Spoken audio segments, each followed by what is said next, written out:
ગાયન છે ને એ પણ બે રીતે થાય, એના બે પ્રકાર છે. એ ઈશ્વરને માટે ગમે તે ગીત આપણે ગાઈ શકીએ છીએ. ત્યારે ઈશ્વરને માટે મારે તમને એક ગીત કેવું છે, એક જ કડીમાં. ઈશ્વરને યાદ કરવાની જરૂર છે જીવનમાં.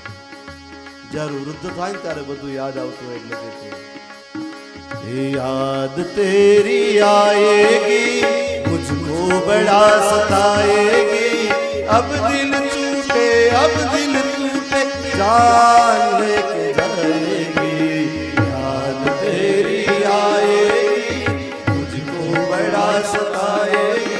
हे ईश्वर, જ્યારે પથારીમાં પડ્યા હોય ને ત્યારે ઈશ્વરને યાદ કરજો. અને આખી જિંદગીને કેસે ત્યાં સામી હોય અને ત્યારે ઈશ્વરને યાદ કરજો. પણ ભગવાન કે આખી ઉંમર કાંઈ કર્યું નહીં, હવે મારે શું? એટલે કે અગ્નિમાં શેકાતા હોય અને મોટો જટા જારીની જેમ તપ કરતો હોય. અગ્રે વહની પૃષ્ઠે ભાનુ રાત્રો ચિબુક સમર્પિત જાય. અને ધોમ ધકતો સૂર્ય હોય ને એમાં વચ્ચે ધૂણી દખાવીને બેઠો હોય. હાથની અંદર